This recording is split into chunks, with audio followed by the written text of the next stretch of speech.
Nagsimula ang lahat sa isang gabi ngang overtime para tapusin ang isang mahalagang presentasyon. Ang pagod at pressure ay nawi sa isang halik na hindi na nila mababawi. Ayon ang gabing nakaupo ako sa Conference Room 3 ng aming opisina sa High Street South Corporate Plaza sa Bonifacio Global City, mga alas 12 na ng hating gabi. Tahimik na ang paligid, ang tanging naririnig ko lang ay ang mahinang hum ng aircon at ang tunog ng keyboard. Sa harapan ko, sa malaking screen, nakalata ang aming pinahirapan, ang Project Phoenix, ang pinakamalaking proposal na ipinasa namin sa board sa loob ng 5 taon. Sa tabi ko, si Clara. Ang kanyang buho ay nakatali ngang paponitel. May konting gulo na nagpapakita ngang pagod pero nanatili paring matalas ang kanyang nga mata habang binabasa ang huling slide. Okay na ba, Leo? Parang kulang pa sa impact ang concluding statement natin, sabi niya. Ang boses halos pabulong sa gitna ng katahimikan. Napansin ko ang maliit na kunot sa kanyang ang pagod na unti-unting humahagot sa kanyang mukha na kahit pagod ay nananatili paring may kakaibang kinang. Para siyang anghel na pinagtrabaho ng sobra. Napabuntong hininga ako. 5 sunod-sunod na gabi nga overtime. 5 araw na nag-uwi ako ng lampas hating gabi. Ang asawa kong si Marga ay tulok na o nagpapanggap na tulok. 5 araw na mas kaunti ang tulok ko kaysa sa gusto ko. Mas marami akong iniisip kaysa sa kayang dalhin ng utak ko. Hindi ko na rin alam, Clara. Feeling ko pati ang utak ko nag-overtime na rin. Ngumiti siya ng bahagya. Isang matamis na ngiti na bihirang makita sa kanya sa lubgang opisina.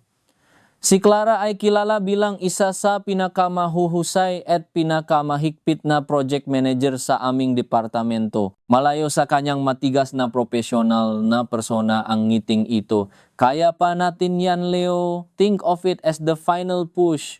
Bukas na ang presentation. No turning back. May kung anong init na dumaloy sa akin na sabihin niya yan. Isang bagay na hindi ko maindihan. Siguro dahil sa pagod, sa stress, sa pagiging makasama namin sa laban na ito. Tumayo ako para mag-inat at lumapit sa bintana. Tinitignan ang nga ilaw ng begese na kumikinang sa dilim. Parang magabituin sa lupa. Sana lang worth it lahat na ito. Bulong ko mas sa sarili ko kaysa sa kanya. Lumapit din siya sa akin.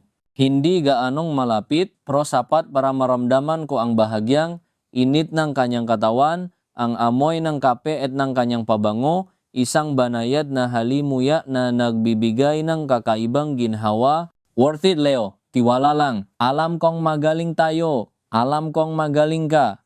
Ang kanyang boses ay malumanay, punong paktitiwala. Sa mga sandaling iyon, parang kami lang dalawa ang tao sa mundo. Nawala ang stress, ang pagod, ang mga responsibilidad ko sa bahay. Ang tanging nararamdaman ko lang ay ang pag-unawa na binibigay niya. Hindi ako hinuhusgahan, hindi nagrereklamo, hindi naktatanong kung bakit gabi na akong umuwi.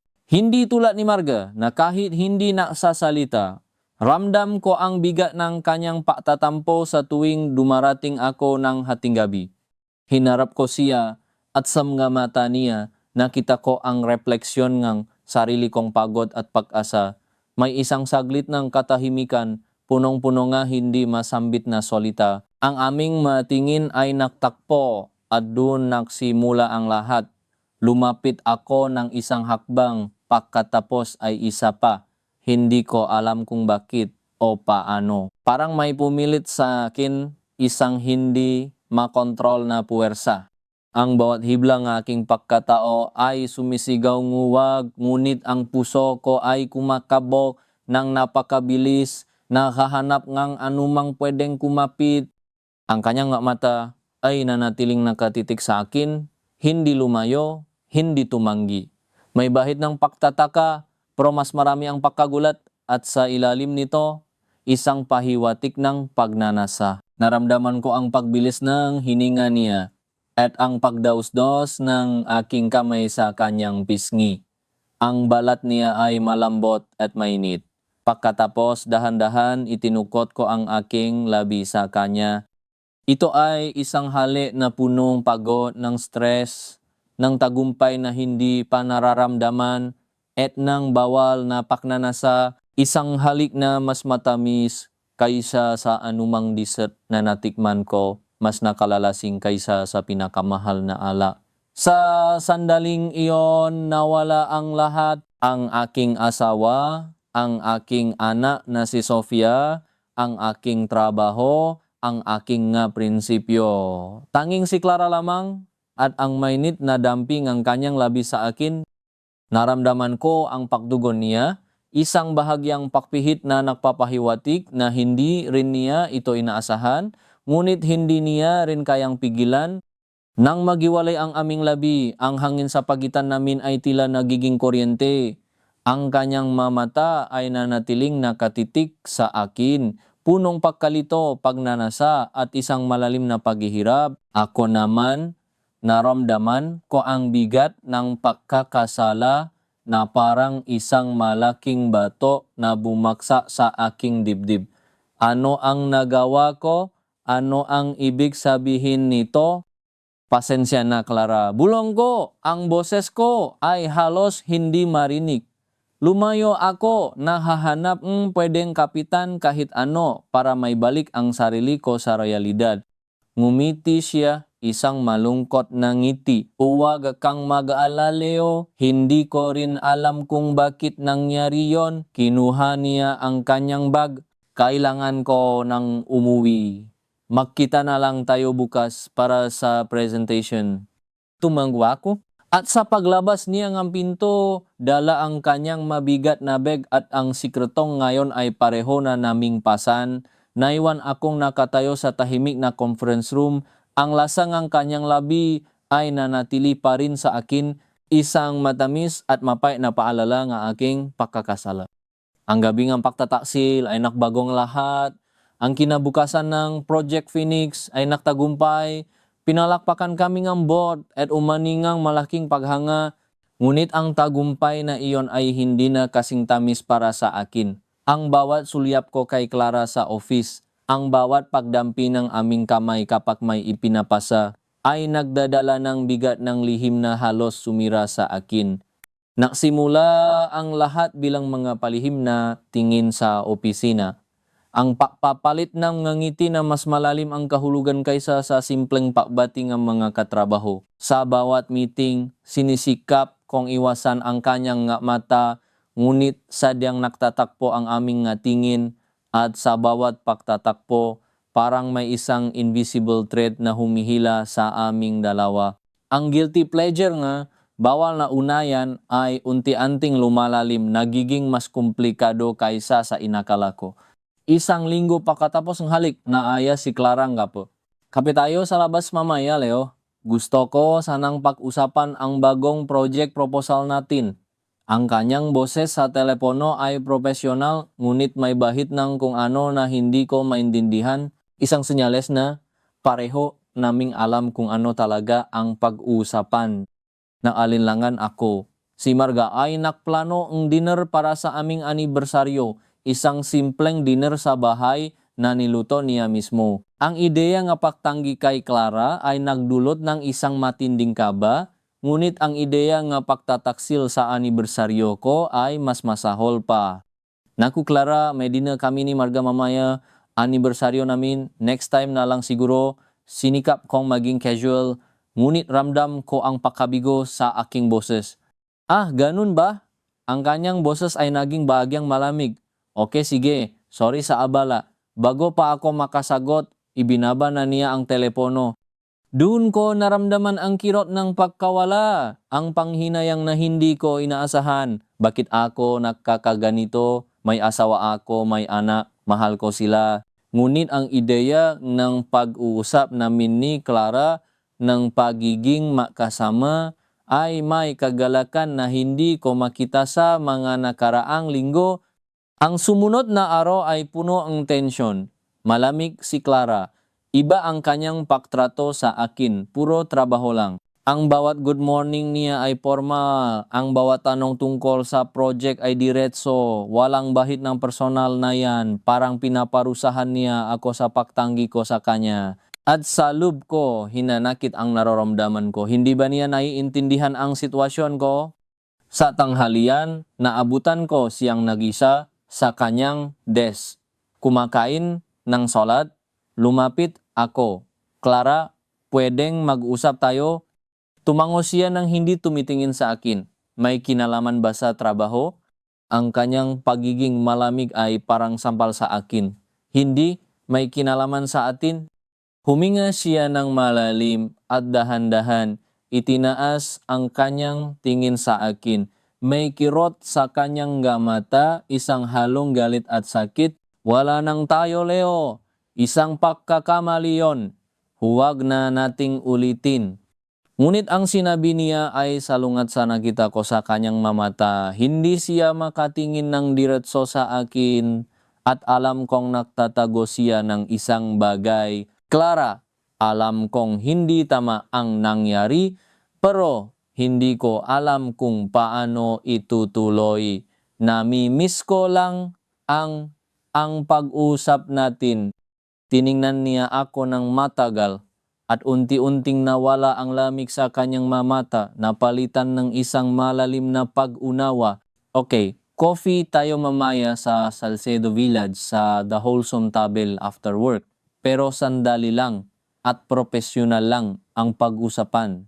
Sumang-ayon ako, ang puso ko ay lumukso sa tuwa. Sa loob ko, alam kong hindi ito magiging profesional lang. At sa totoo lang, ayaw ko ring maging profesional lang. Nakita kami sa The Wholesome Table sa Salcedo Village. Ang lugar ay tahimik, mayroong konting tao lang.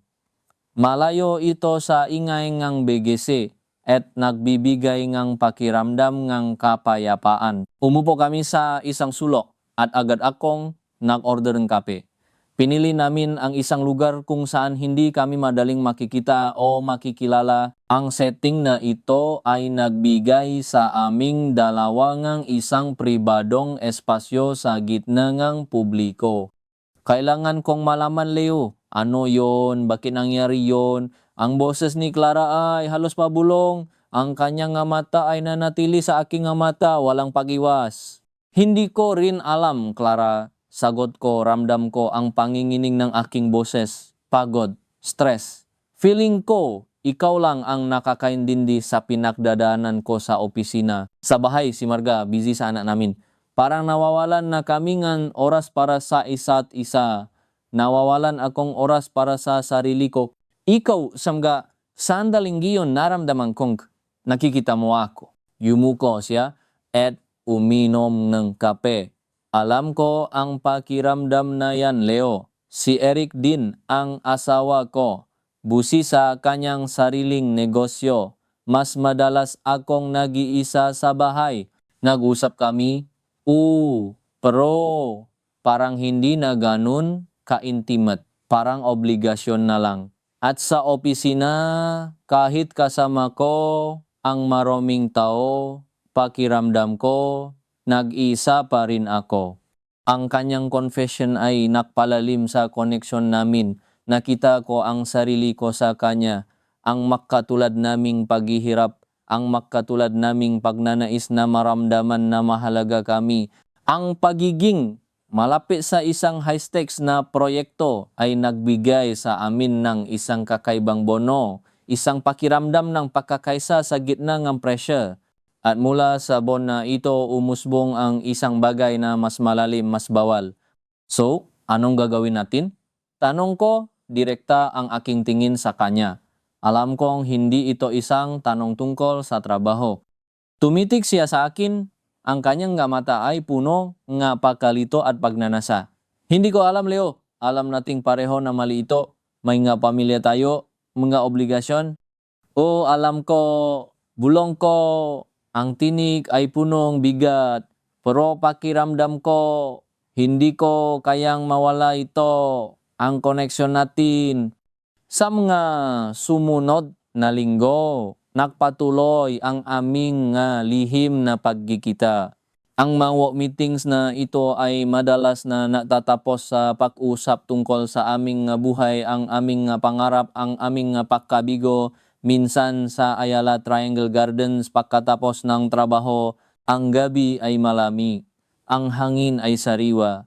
Naglalakat kami sa gitna ng gapuno. Ang gailaw nga gusali nga Makati ay kumikinang sa aming paligid. Ang manggabulong namin ay nawawala sa ingay ng hangin. Ang aming manggakamay ay dahan-dahang nagtatakpo, nakdikit, at pagkatapos ay makakapit. Ang mga sandaling iyon ay nagbibigay sa akin ng buhay. Sa bahay, pilit kong ipinapakita kay Marga na wala akong ibang iniisip. Niyayakap ko si Sofia ng mahigpit, nilalaro siya, pero sa tuwing mag-isa ako, laging bumabalik ang mukha ni Clara. Ang aming relasyon ay naging isang komplikadong laro nga, kasinungalingan at pagtatago.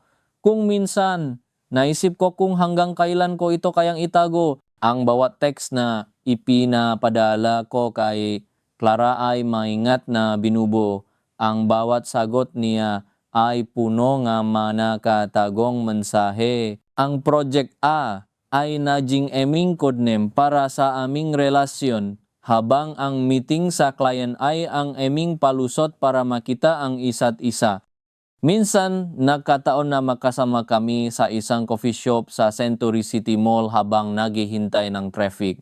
Biglang nakita ko si Marga kasama ang kanyang kaibigan palabas ng isang butik. Agad kong hinila si Clara sa isang sulok na kunwari akong may kinukuha sa aking bag. Nakpalitan kaming tingin, puno ng takot. Ang bawat pagkakataon na muntik kaming mahuli ay nabibigay nga matinding kaba at sa kakaibang paraan ay lalo pang napapalalim ng aming pagkakakonekta. Ang panganib ay nagpapasigla sa amin, nagpapadama sa aming buhay. Ang aming doble buhay ay nagiging mas mahirap. Sa opisina, kailangan naming maging profesional, iwasan ang labis na pakikipag-ugnayan na magbibigay hinala sa aming makasamahan. Ang pakikisama ay naging isang balat kayo, isang paraan upang itago ang aming lihim. Kailangan kong maging mas friendly sa lahat para hindi masyadong mapansin ang interaksyon namin ni Clara. Kailangan kong maimbento nga istorya tungkol sa aking asawa at anak para ipakita na mayos ang lahat na wala akong tinatago. Ang pinakamahirap ay ang gabi. Pagkatapos ng isang masarap na hapunan kasama si Marga at Sofia, kung saan pinipilit kong maging ang ideal na ama at asawa, ang utak ko ay puno pa rin ng alaala ng huling text ni Clara. Ang huling padamping nga iming nga kamay, naging isang hamon ang patulo sa tabi ni Marga, ang papapanggap na wala akong iniisip na iba. Ang pagdamping nga niyang kamay sa akin ay nagdudulot ng guilt. Ang halik niya ay tila isang matamis na kasinungalingan.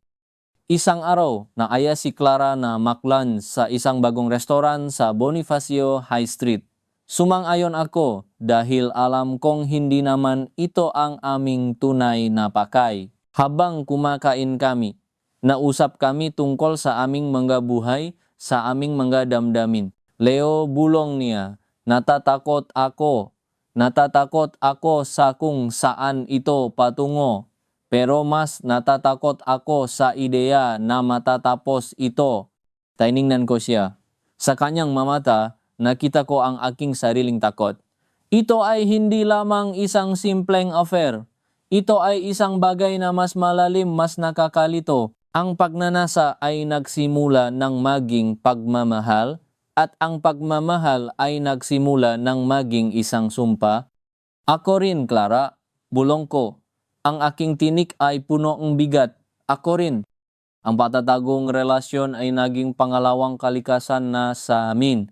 Sa mga pasilyo nga opisina, ang aming matingin ay madalas magtakpo, puno nga hindi nasasabing solita. Ang bawat palihim na text, ang bawat urgent na meeting sa labas na opisina ay nagdaragdag sa tension at takot na baka kami mahuli. Ang bawat sandaling magkasama kami ay isang labanan sa pagitan ng pagnanasa at ng matinding pagsisisi. Ang pagiging malapit sa aming nga kasamahan ay nagiging balat kayo. Isang paraan para makapakubli sa gitna ng pakdami ng sismis sa office tungkol sa kung sino ang kasama ni Clara na kumakain sa labas o kung bakit madalas umuwi ng gabi si Leo.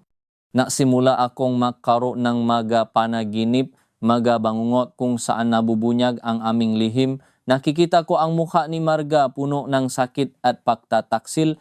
Ang kanyang mga mata ay nanunumbat. Nakikita ko si Sofia umiyak. Hindi naiintindihan kung bakit nawawala ang kanyang ama.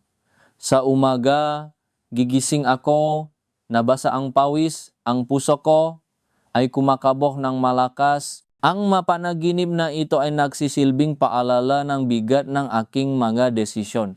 Ang pagiging malapit namin sa isa't isa ay nagiging mas mahirap. Sa mga team building activities, kailangan naming maging maingat na hindi masyadong makalapit o masyadong makalayo. Isang beses, sa isang company retreat sa Batangas, muntik nang mahuli ang aming lihim. Naglalakad kami sa dalampasigan ng gabing iyon. Nausap ng tahimik. Ang aming makamay ay halos makadikit. Biglang sumulpot ang isa sa aming mga kasamahan, si Mang Tonyo, isang senior manager na malapit sa akin. Uy, Leo, Clara, maganda ang gabi. Magandang pagmasdan ang bituin, di ba? Bati niya habang papalapit sa amin. Agad naming inihiwalay ang aming mga kamay. Mang Tonyo, ang ganda ng simoy ng hangin. Sarap maglakad-lakad. Sabi ko, pilit na pinapanatili ang pagiging kalmado ng aking boses. Ngumiti si Mang Tonyo at may bahid ng pagtataka sa kanyang mga mata. Sige, maiwan ko na kayo. Enjoy! Ingat-ingat sa paglalakad. Nang makalis si Mang Tonyo, napalitan kami ng tingin ni Clara punong takot. Ito ay isang close call. Mula nun, naging mas maingat kami. Kailangan naming maging mas mapanuri sa bawat galaw, bawat salita. Ang bawat sulyap, bawat pagdampi ay isang panganib na maaring sumira sa aming mga buhay. Ang aking buhay sa bahay ay naging isang pakukunwari. Si Marga ay nagsimulang magtanong, Leo, bakit parang lagi kang pagod? May problema ba sa opisina? Kasi kung may problema, pwedeng mag-share ka naman sa akin. Ang kanyang tanong ay parang kutsilyo na sumasaksa sa aking puso. Gusto kong sabihin sa kanya ang totoo. Gusto kong ibalik ang dati naming buhay, ngunit hindi ko magawa. Ang web na kasinungalingan ay masyadong malalim, masyadong komplikado. Wala yan, Marga. Stress lang talaga sa Project Phoenix. Alam mo naman malaking proyekto, kailangan ng focus. Tumango siya, ngunit alam kong hindi siya naniniwala. Ang kanyang mata ay puno ng pagdududa, at doon ko nakita ang simulang ng pagguhong ng aming relasyon. Hindi na kami kasing malapit tulad ng dati. Ang tawanan namin ay naging mas kakaunti, ang magayakap ay naging mas maikli. Ang aming buhay pampamilya ay naging isang teatro kung saan ako ang bida sa isang play na hindi ko gusto. Ang bigat na aking utang na loob kay Clara ay lumalalim din. Siya ang kasama ko sa bawat hamon, sa bawat stress ng trabaho. Siya ang nagbibigay sa akin ng pakiramdam na mahalaga ako, na may nakakaintindi sa akin. At dahil dito, naramdaman ko na mayroon akong obligasyon sa kanya. Isang obligasyon na mas matimbang kaysa sa aking mga prinsipyo. Isang gabi, pagkatapos ng isang late night meeting kasama si Clara sa isang hotel, lounge sa Makati Avenue, umuwi ako ng mas maaga kaysa sa dati, mga alas 11. Naabutan ko si Marga na nakaupo sa sala, nababasang libro, ngunit sa kanyang mata, alam kong naghihintay siya sa akin. Ang aga mo yata, Leo, tanong niya, hindi tumitingin sa akin. Umupo ako sa kanyang tabi. Natapos ng maaga ang meeting, ayaw mo ba sinikap kong maging pabiro? Ngunit ang kanyang katahimikan ay nagpapadama sa akin ng lamig. Ibinaba niya ang libro at dahan-dahang tumingin sa akin. Ang kanyang mata ay punong isang malalim na kalungkutan. Leo, may nagbago sa'yo, ramdam ko, hindi ko lang alam kung ano, at masakit yon.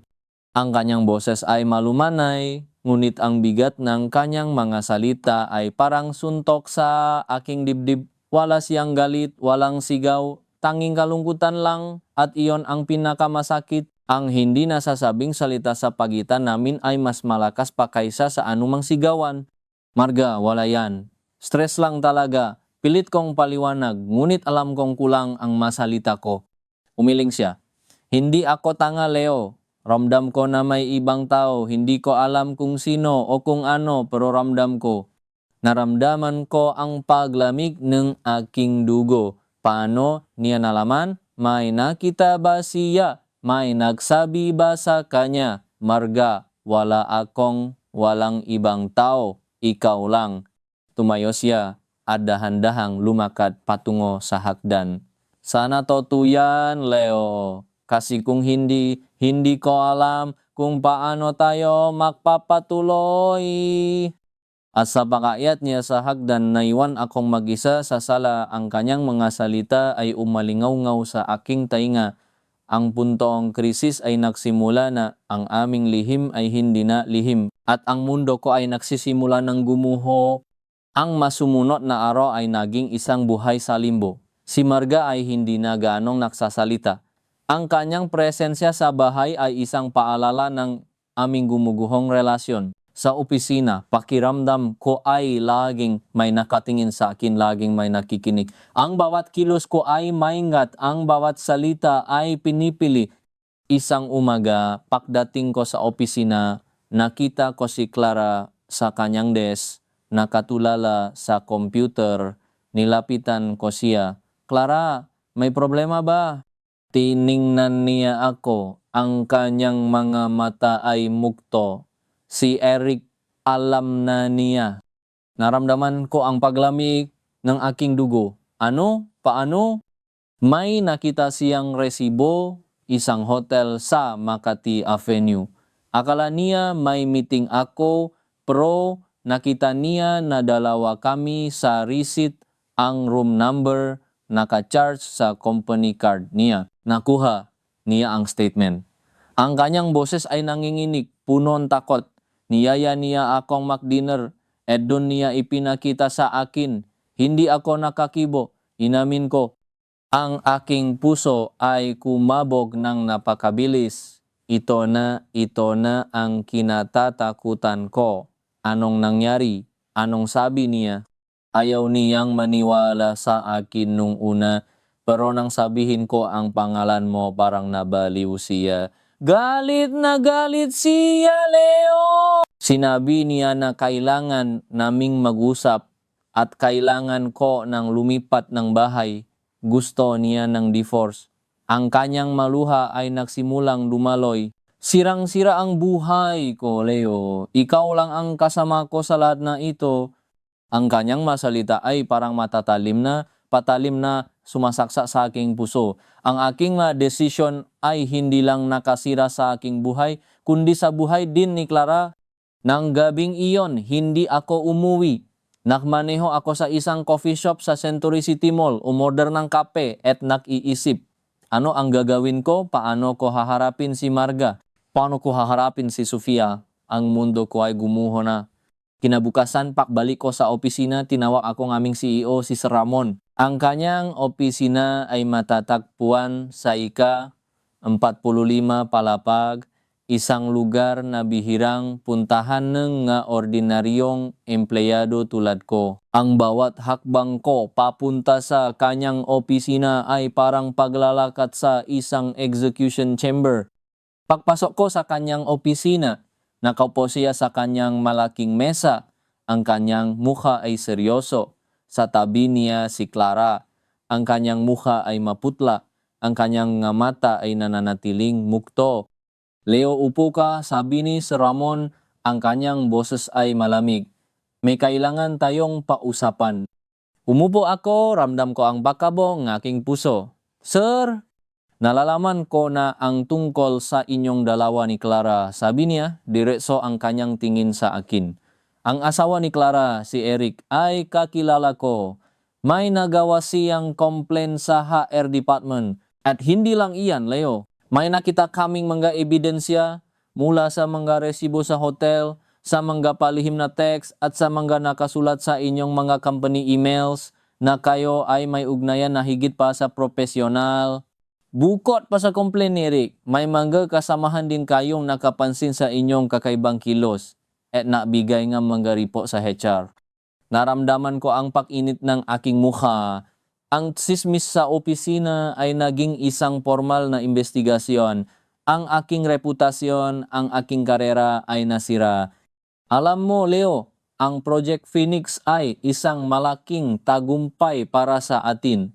Ngunit ang tagumpay na iyon ay nabahiran na ngayon ng iyong personal na problema. Bilang isang kumpanya, hindi namin pinapayagan ang ganitong uring asal lalo na sa pagitan ng mga kasamahan na may posisyon at mga obligasyon sa pamilya. Ito ay sumisira sa kultura ng aming kumpanya at nagiging sanhi nga negatibong impluensya sa iba.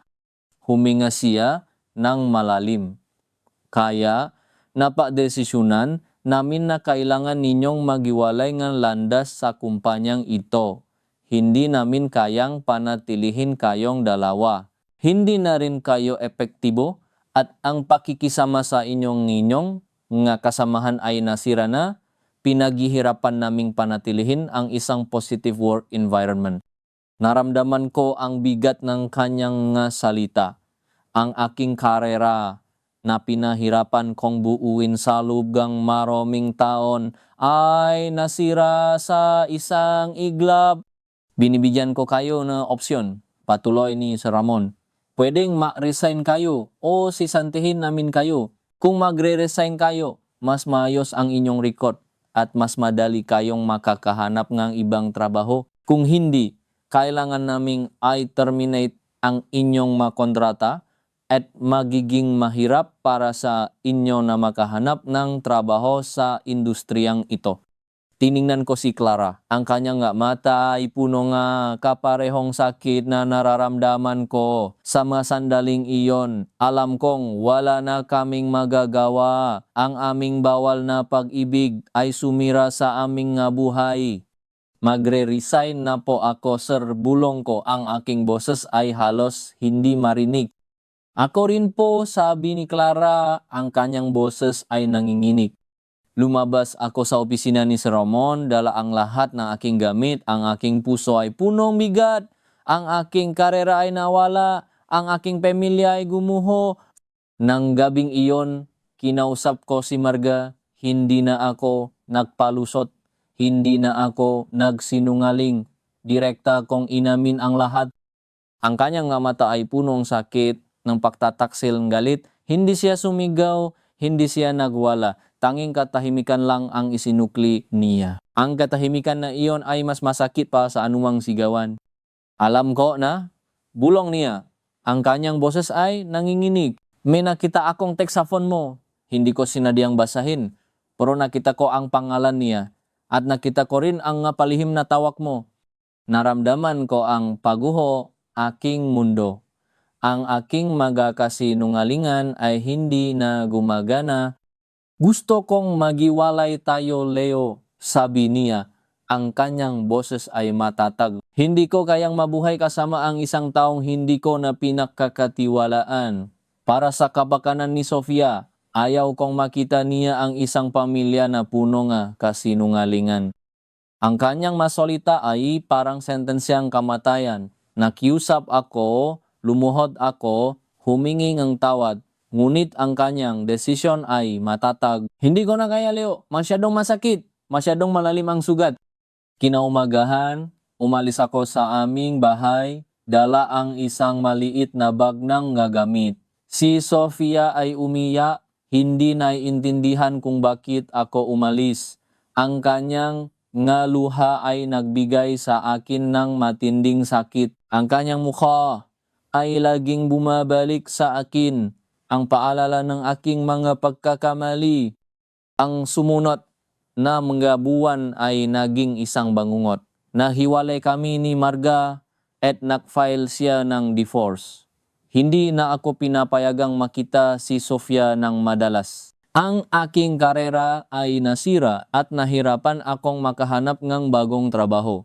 Ang bawat interview ay nagtatapos sa pagtatanong tungkol sa aking resignation sa dati kong kumpanya at alam kong ang tsismis ay nauna na sa akin.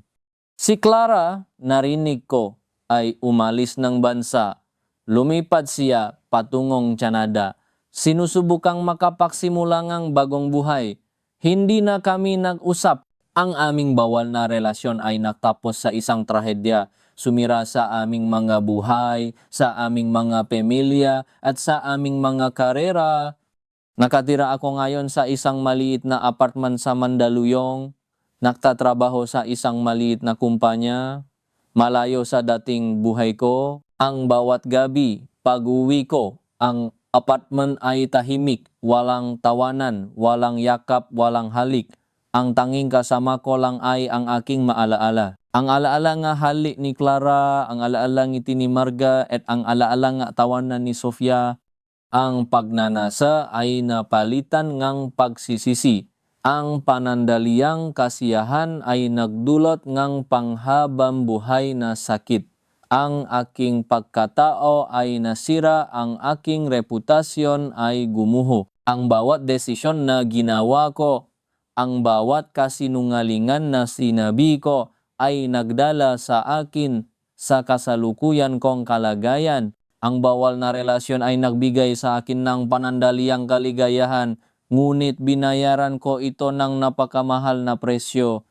Ngayon, sa bawat pagising ko, ramdam ko ang bigat ng lahat ng aking pagkakamali, isang paalala na ang bawat aksyon ay may katumbas na kahihinatnan. At sa aking kaso, ang kahihinatnan ay isang buhay na puno ng panghihinayang. Ang kahihinatnan ay isang buhay na puno ng panghihinayang.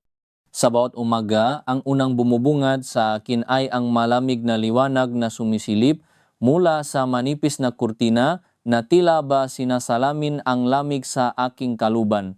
Walang init ng bisik na nakayakap, walang amoy ng kape na nakmumula sa kusina, walang pamilyar na ingay ng sapatos na nakmamadaling papasok sa banyo, o mahinang tawa ni Sofia mula sa kabilang silid na humihingi ng yakap bago pumasok sa eskwela. Ang lahat ay tahimik, isang nakakabinging katahimikan na sumisipsip sa lahat ng kagalakan at kulay ng aking buhay. Bumabangon ako mula sa makitid na kama. Ang bawat galaw ay tila pinipilit. Ang bawat buto ay bumubulong ng pagod na hindi nakukuha sa tulog kundi sa bigat ng konsensya. Ang maliit na apartment ay walang buhay. Ang madingding ay pininturahan ng isang nakakasawang kulay abo. At ang nag-iisa kong bintana ay nakaharap sa isang pader ng kabilang gusali na tila ba sinasalamin ang pagkakakulong ko sa sarili kong kahapon. Naglalakad ako patungo sa banyo, ang aking anino ay mahaba at payat, isang refleksyon ng aking pagkatao na tila nabawasan. Ang salamin ay nakpapakita nga isang mukha na may malalim na mga mata at kulubot sa ano. Ang senyales ng pagod at pagkabalisa ay nakaukit na sa aking balat. Hindi ko na halos makilala ang sarili ko. Nasaan na ang Leo na puno ng pag-asa, ng pangarap, ng ambisyon. Ang Leo na minsang nagising na may ngiti, excited sa mga posibilidad ng bawat araw, naglaho na siya kasama ang lahat ng itinayo ko. Sinusuklay ko ang aking buho. Ang bawat hibla ay tila ba nagtatago ng sariling kwento ng pagkakamali. Ang bawat hugas ang mukha ay tila pagtatangka na hugasan ang alikabok na karaan. Ngunit ang bakas nito ay tila nakabaon na sa pinakaluam aking kaluluwa. Pagkatapos ng maikling ritual ng paghahanda, naglalakad ako patungo sa maliit na kusina. Wala nang masarap na niluto ni Marga, wala nang amoy ng sinanga na napapagising sa aking gana. Naktitimpla akong instant kape. Ang mapait na lasa nito ay tila angkop sa aking kaluban, may tinapay na may palaman o kung minsan ay biskwit. Simple, walang buhay, sapat lang para may laman ang tiyan. Habang kumakain, nakatitik ako sa kawalan, ang aking isip ay lumilipad, bumabalik sa mga alalang pilit kong iniwasan ngunit patuloy na bumabalik tulad ng isang bumerang. Ang matawanan ni Sofia habang kinakandong ko siya sa pakainan.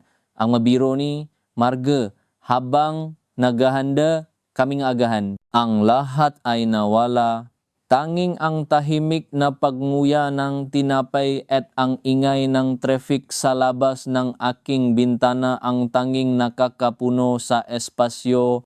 Paglabas ngang apartment, sinalubong akong maingay at magulong buhay ngang mandaluyong. Ang mga busina ngang sasakyan, ang sigawan ng mga vendor, ang pagmamadali ngang nga tao, lahat ng ito ay isang malaking kaibahan sa payapa at organisadong buhay na kinasanayan ko. Sumasakay ako sa jeepney, nakikipaksiksikan sa iba pang mga pasahero. Ang amoy nga, usok at pawis ay bumabalot sa akin. Dati, may sarili akong sasakyan, air-conditioned, maluwag, at walang inisip na traffic. Ngayon, isa lang ako sa libo-libong sumasakay sa pampublikong transportasyon. Ang aking posisyon ay hindi na ang CEO in waiting, kundi isang ordinaryong empleyado na nakikipagsapalaran sa buhay. Sa bawat pagintong jeep, sa bawat pagdaan ng tricycle, nakikita ko ang mukha ng iba't ibang tao. Ang ilan ay may pag-asa, ang ilan ay pagod, at ang ilan ay walang pakialam. Ako, nasa pagitan ngang lahat na iyon, nagtatago ngang aking sariling sakit sa likod ng isang walang buhay na ekspresyon. Ang aking bagong trabaho ay malayo sa corporate world na kinasanayan ko. Ngayon, nagtatrabaho ako bilang isang account staff sa isang maliit na kumpanya na nagbebenta ng gamit sa opisina. Ang aking opisina ay hindi na ang maluwag na kubikal na may bintanang nakaharap sa lungsod, kundi isang maliit na espasyo sa isang cluttered na silid na may lumang computer at mga tumpok ngang papeles. Ang aking mga kasamahan ay mababait, ngunit hindi ko sila masyadong kinakausap. Alam kong nakaroon nga chismis tungkol sa aking nakaraan, kung paano ako umalis sa aking dating kumpanya. Ramdam ko ang malihim na tingin, ang mamahihinang bulungan, ang pag-iwas ng ilan.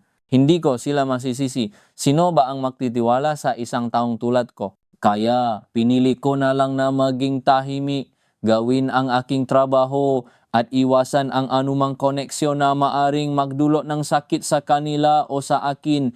Ang aking trabaho ay monotonous at walang hamon. Ang numero ay nagiging blur. Ang transaksyon ay paulit-ulit kung dati. Ang bawat araw ay may bagong proyekto, bagong hamon at bagong pagkakataon para sa paglago. Ngayon, ang bawat araw ay pare-pareho, walang pagbabago, walang pag-unlad. Tila ba ang aking buhay ay naging isang walang katapusang cycle ng pagkakasala at pagbabayad. Sa bawat keystroke, sa bawat pektingin, sa spreadsheet, ang aking isip ay bumabalik sa mga araw na ako ay nasa tuktok ng aking karera. Naalala ko ang mamiting, ang mga presentasyon, ang mga successful deal. Naalala ko ang pagganga sa mga mata ng aking mga kasamahan, ang tiwala ng aking mga boss. Ngayon, ang tanging paktingin na nakukuha ko ay awa o pagdududa. Minsan, sa tanghalian, lumalabas ako mag-isa sa halip na kumain kasama ang mga kasamahan. Pinipili kong umupo sa isang sulok nga karinderya, nagmamasid sa mga tao. Ang pagkain ay simple, abot kaya, at sapat na para makaraos. Habang kumakain ako nga adobo at kanin, naisip ko ang fine dining restaurants na pinupuntahan namin ni Marga at Clara. Ang champagne toast, ang imported na pagkain, ang malalim na pag-usap. Ngayon, ang aking kasama ay ang aking maalaala at ang aking plato ng pagkain. Ang bawat subo ay parang pagkain ng abo, walang lasa, walang kaligayahan. Ang mga alaala, sila ang aking pinakamasakit na kaaway. Bumabalik sila sa akin sa pinakamahihinang sandali ko, tulad ng isang multo na hindi mo mapatakbo. Naalala ko ang halik ni Clara, ang init ng kanyang bisik, ang malihim na ngiti na pinapalitan namin sa opisina. Kung noon, ang mga alaala na iyon ay nagdala sa akin nga panandaliang kasiyahan. Ngayon, sila ang pinakmumulan ng aking matinding sakit. Ang pagnanasa na naramdaman ko ay tila isang nakakalat na apoy na sumuno sa lahat na mayroon ako.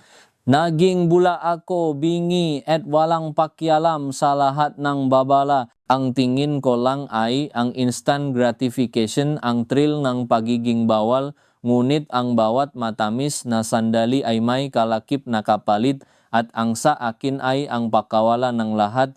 Naalala ko ang huling pag-usap namin ni Marga, ang kanyang nga mata puno na sakit at pagtataksil, ang kanyang katahimikan na mas nakakabingi pa sa anumang sigawan, ang kanyang desisyon na tapusin ang lahat. Alam kong sinaktan ko siya sa pinakamalalim na paraan. At ang sugat na iyon ay hindi na kailanman maghihilom. Ang kasinungalingan na akala ko ay makapapalusot sa akin ay gumuho. At kasama nito ay ang pundasyon na aming pamilya. Hindi ko makalimutan ang kanyang boses nang sinabi niyang, hindi ko kayang mabuhay kasama ang isang taong hindi ko na pinagkakatiwalaan. Ang nga salitang iyon ay nag-iwan ng markang hindi na mabubura sa aking puso. Ngunit ang pinakamasakit sa lahat ay ang alaala ni Sofia. Ang kanyang umiyak na mukha habang papalabas ako sa aming bahay. Ang kanyang maliliit na kamay na pilit na umaabot sa akin. Ang kanyang tanong na, Papa, saan ka pupunta? Na hindi ko masagot ng direkta. Hindi ko kayang ipaliwanag sa isang inosenteng bata kung bakit nasisira ang aming pamilya dahil sa pagdududa nga niyang ama. Ang bawat segundo na lumilipas nang hindi ko siya nakakasama ay parang isang kutsilyo na bumabaon sa aking kalooban. Ang kanyang mukha ay laging bumabalik sa akin sa aking mga panaginip. Ang kanyang mga tawanan ay tanging nakakarinig ko sa aking imahinasyon. Ang sakit ng pagkawala niya ay mas mabigat pa sa lahat ng sakit na naramdaman ko. Ang nga sandaling nakikita ko si Sofia ay ilan at puno nga awkwardness. Nakikipagkita kami sa isang coffee shop o minsan sa parke. Si Marga ang nag-ayos ng lahat at ramdam ko ang lamig sa pagitan namin. Hindi na kami nag-usap ng lampas sa kinakailangan. Si Sofia sa kabilang banda ay tila lumalaki ng mabilis. Naging mas tahimik siya, mas formal, at hindi na siya kasing klingi tulad ng dati. Nakikita ko ang sakit sa kanyang nga mata, ang pagkalito sa kanyang kaluban. Ito ang pinakamalaking presyo na binayaran ko, ang pagkasira ng aking relasyon sa aking sariling anak.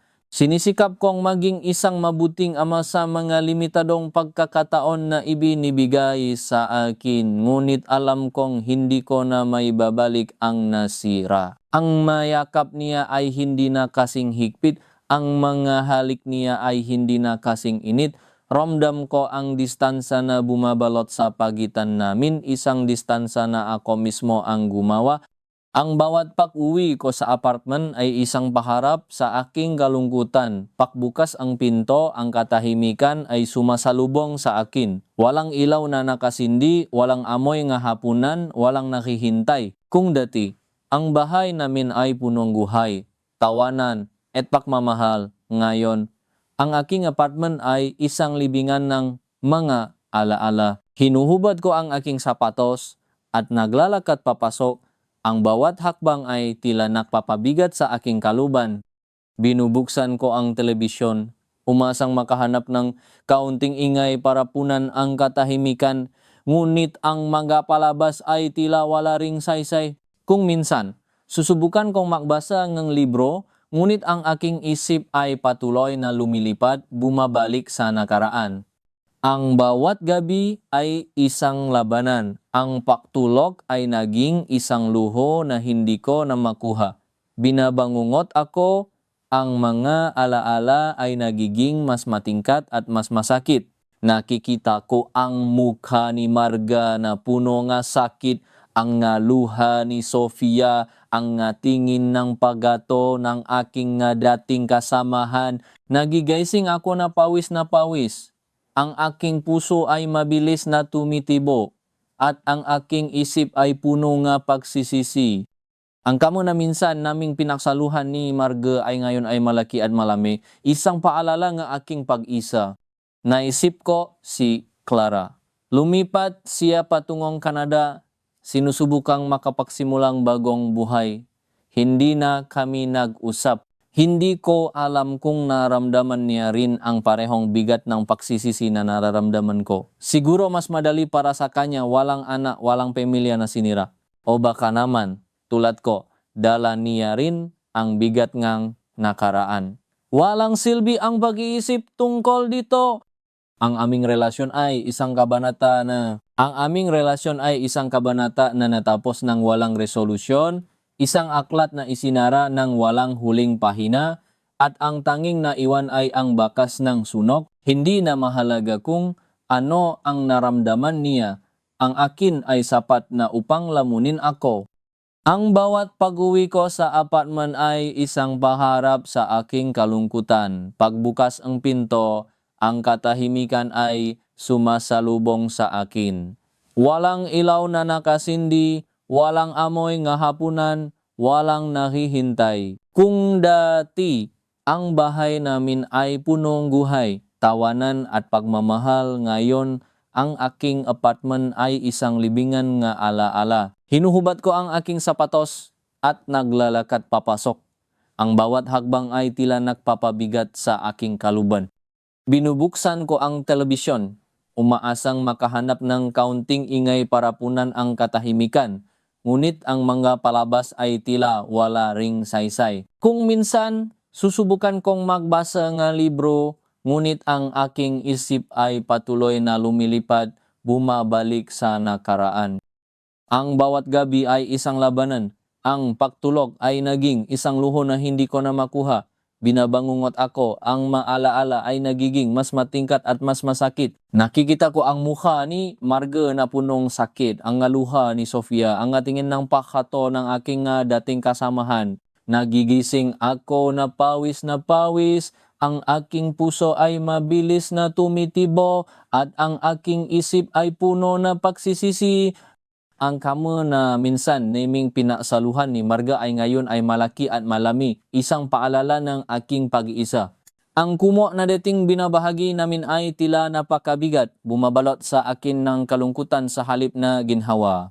Ang unan na pinaghihigaan ko ay parang yelo, walang init na kayang ibigay nga dating balikat ni Marga. Hinahanap ngang aking kamay ang kanyang presensya sa dilim, ngunit ang tanging nahawakan ko ay ang walang laman na espasyo, ang malamig na hangin na tila humahalahak sa aking katangahan. Kung dati ang pagtulog ay isang paraan upang makatakas sa pagod nga araw, ngayon ito ay isang pintuan patungo sa mas masahol pa, ang walang tigil na pagbalik nga multo nga aking nakaraan. Naisip ko si Clara. Lumipad siya patungong Canada, sinusubukang makapagsimula ng bagong buhay. Hindi na kami nausap. Hindi ko alam kung naramdaman niya rin ang parehong bigat nga pagsisisi na nararamdaman ko. Siguro, mas madali para sa kanya, walang anak, walang pamilya na sinira. O baka naman tulad ko, dala niya rin ang bigat ng nakaraan. Walang silbi ang pag-isip tungkol dito. Ang aming relasyon ay isang kabanata na isinara na at ang tanging legacy nito ay ang abo na naiwan nito sa aking buhay. Hindi na siya isang bahaging aking sakit, tanging isang katalista na naktula sa akin sa kasalukuyang impyerno. Hindi na siya ang paksa nga aking pamumuni-muni.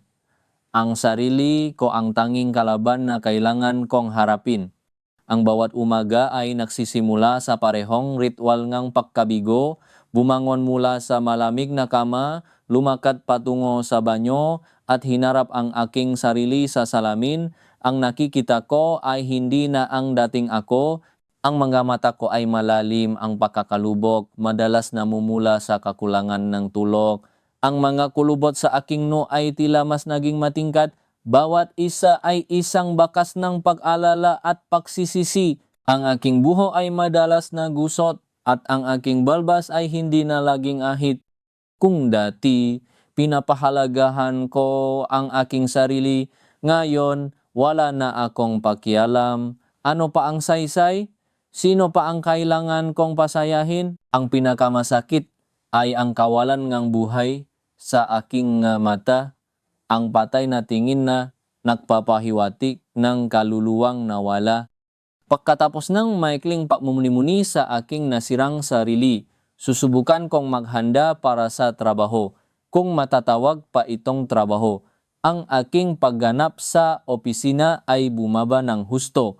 Na office ako, pro para lang magpakita, hindi na ako kasing dedikado, kasing sipag, o kasing matalino tulad ng dati. Ang nga dating kasamahan ko, ang iba ay umiwas sa akin, ang iba naman ay binibigyan ako ng tingin ng awa o pakatol.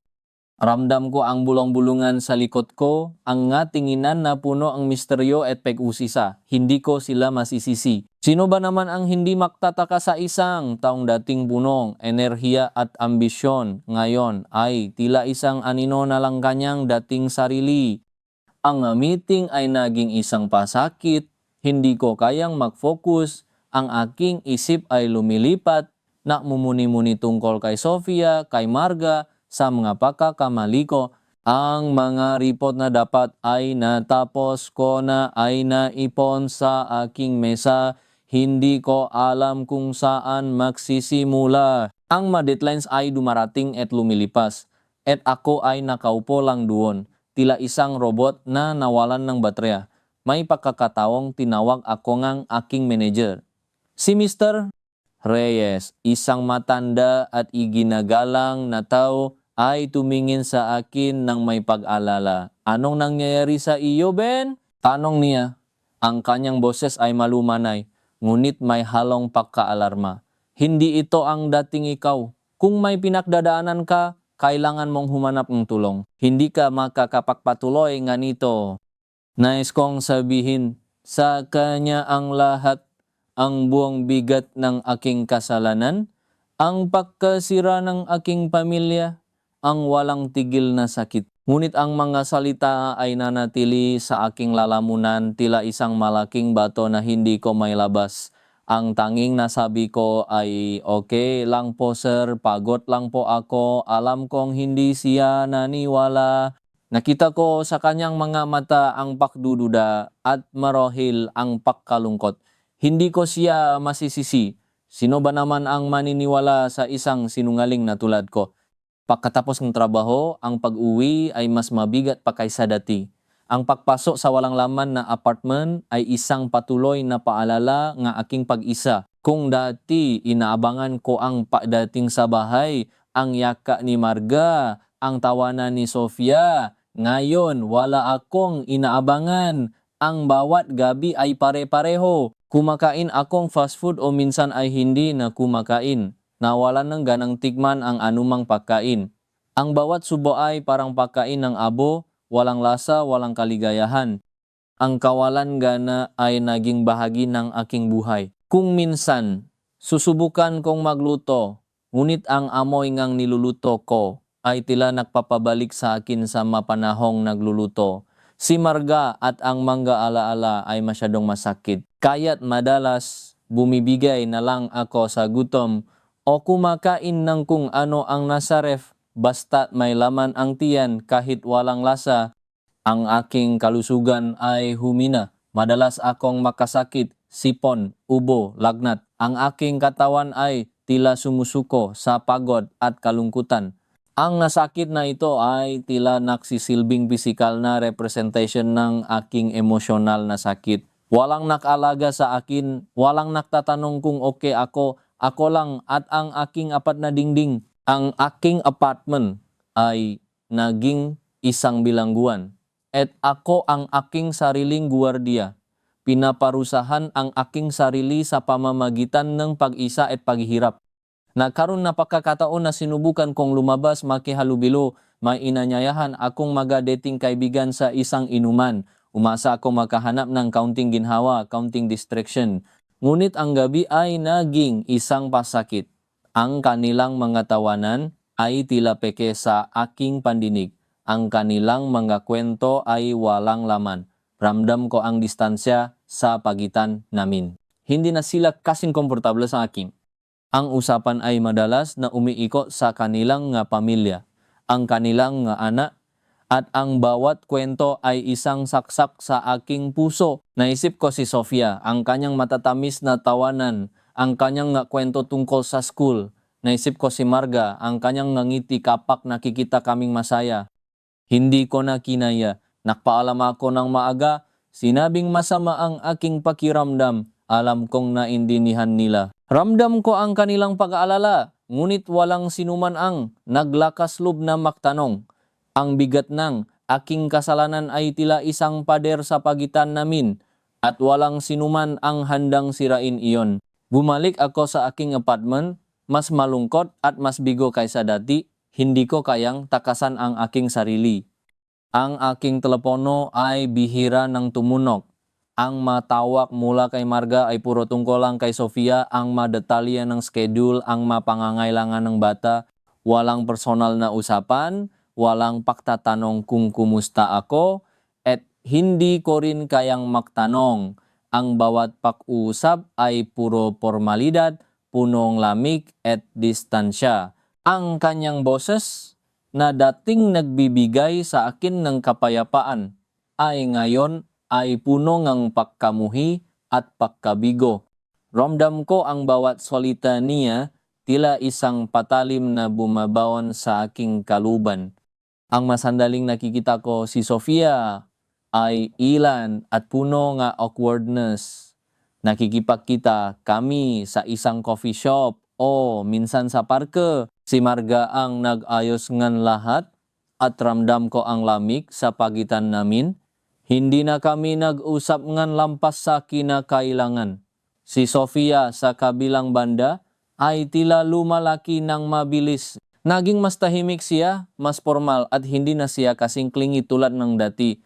Nakikita ko ang sakit sa kanyang nga mata, ang pagkalito sa kanyang kaluban.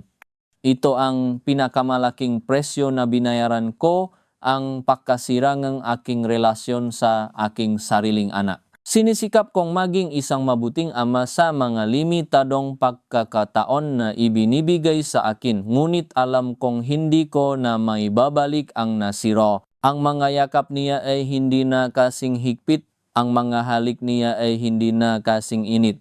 Ramdam ko ang distansya na bumabalot sa pagitan namin, isang distansya na ako mismo ang gumawa.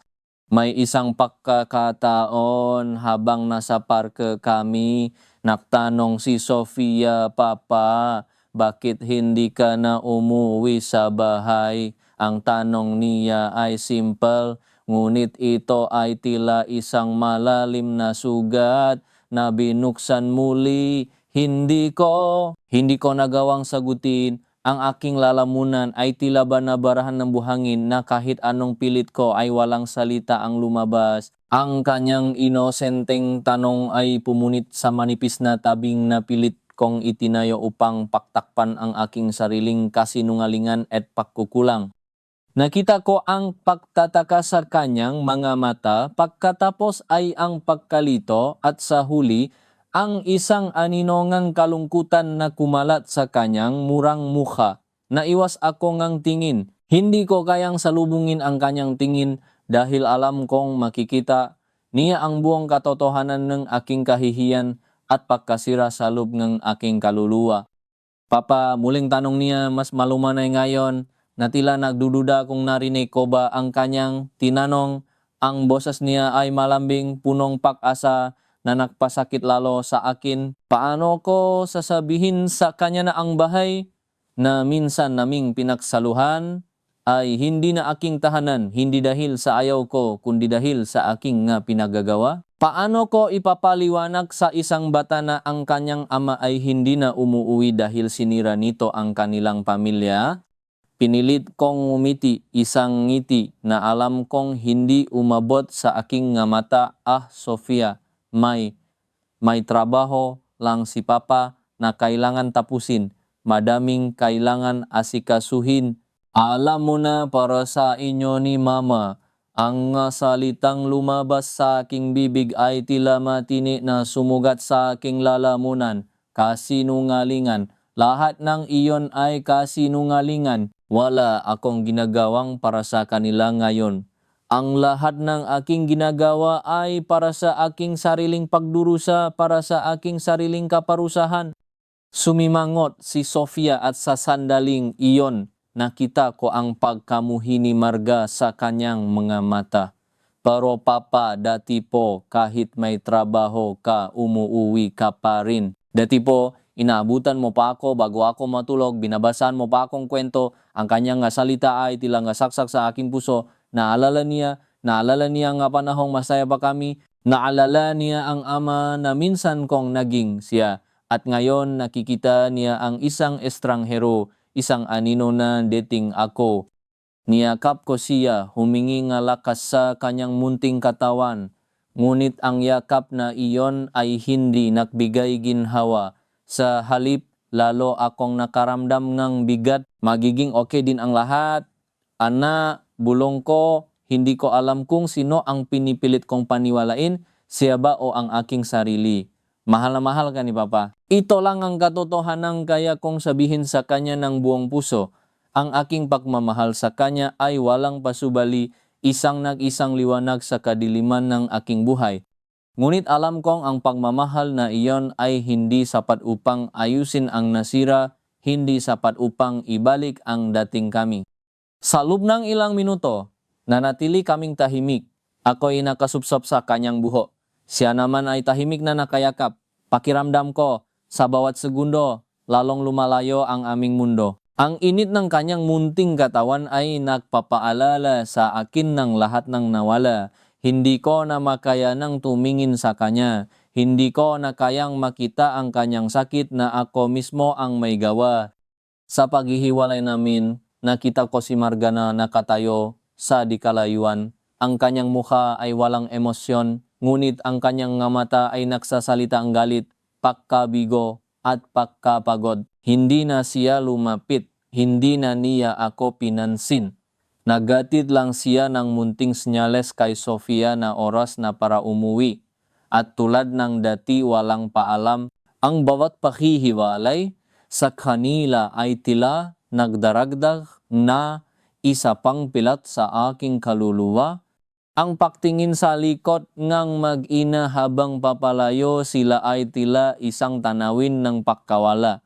Isang eksena na paulit-ulit na nagpapatunay sa aking pag-isa. Bumalik ako sa aking apartment. Ang bigat ng mundo ay tila nasa aking nga balikat. Ang tanong ni Sofia ay patuloy na umalingaw-ngaw sa aking isip. Isang malalim na tunog na hindi ko kayang ipatahimik. Ang apartment ay tahimik, maliban sa tunog ng aking sariling pahinga. At ng tibok ng aking pusong puno ng hinanakit at pagsisisi. Ang nga sumunod na araw ay naging lalong malabo. Isang walang katapusang cycle ngang pagkagising na may bigat sa dibdib, pagpunta sa trabaho ng walang gana, at pag-uwi sa walang laman na apartment. Ang aking mga kasamahan ay tila napansin na ang aking kalungkutan ay lalong lumalalim. Ang mga dating pabiro nila ay nawi sa pagiging tahimik. Ang mga tingin nila ay puno nga pag-alala. Ngunit walang sinuman ang nagtanong. Siguro dahil natatakot silang malaman ang sagot o baka dahil alam nilang wala akong sasabihin. Ang aking boss, si Sir Robert, ay muling lumapit sa akin isang hapon. Ang boses niya ay mas mahinahon ngayon, ngunit may bahid ng pagkabahala na hindi niya maitago.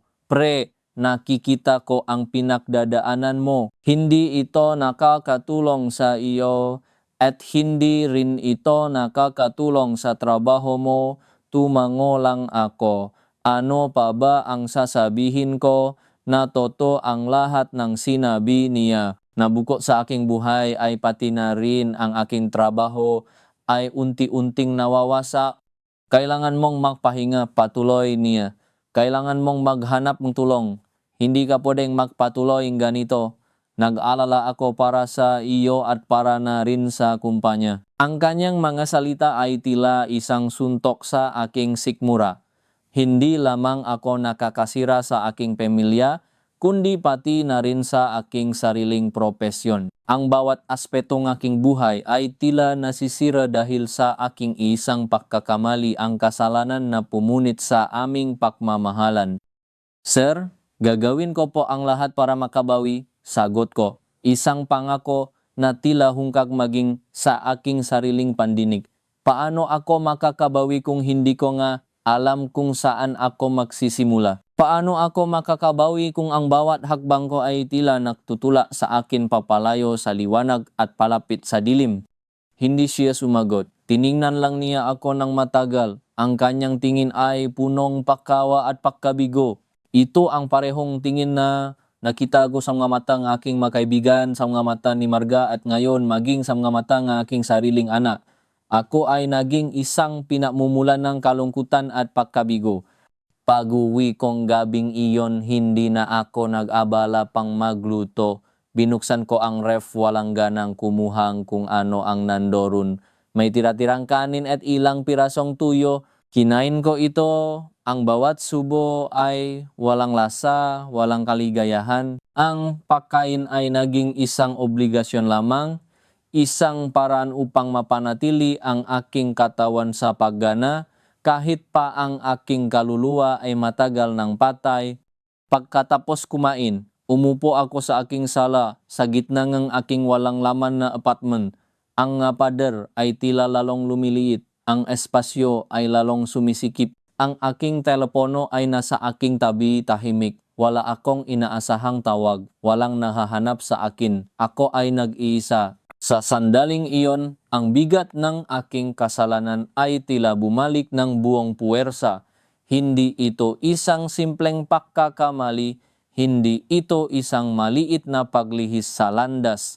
Ito ay isang pagtataksil, isang paninira, isang buong pagkasirang ng tiwala.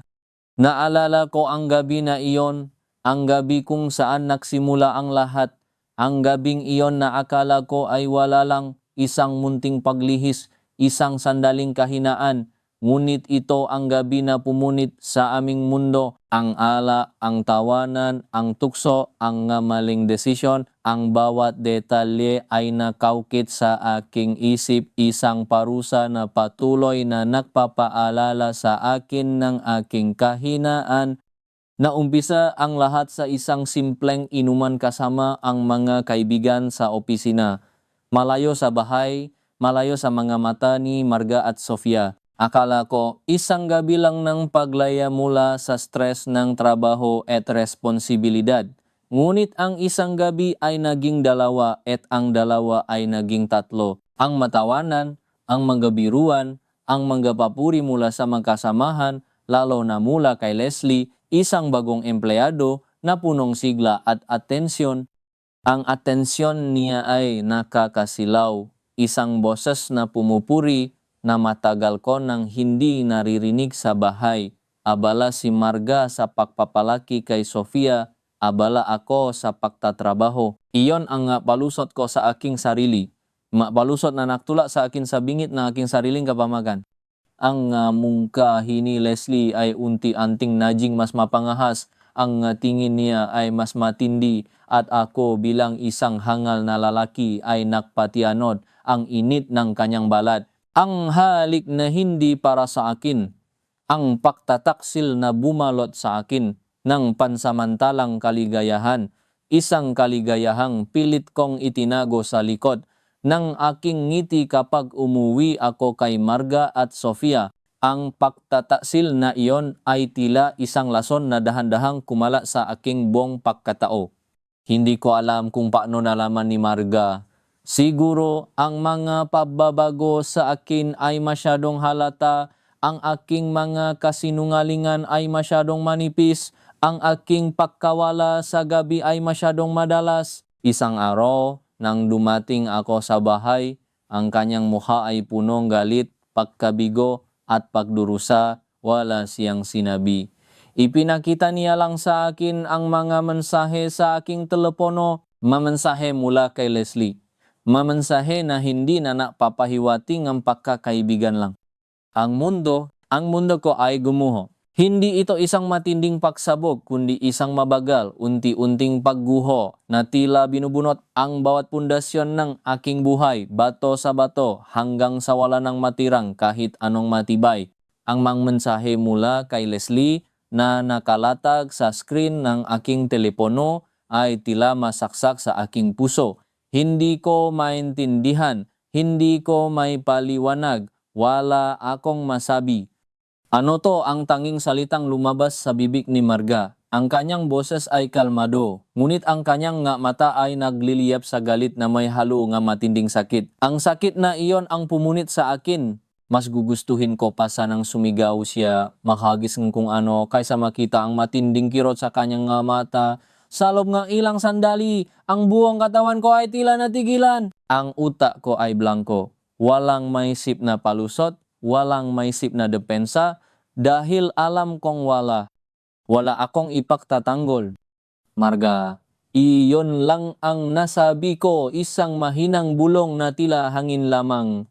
Ang bawat bahagi nga aking katawan ay nanlalambot sa takot, sa pagkahiya, sa pagsisisi. Marga, ano? Marga, ano? Ano ang sasabihin mo? Na hindi totoo? Na mali ang nakikita ko? Na baka nakamali lang akong basa? Ang kanyang boses ay unti-unting tumataas.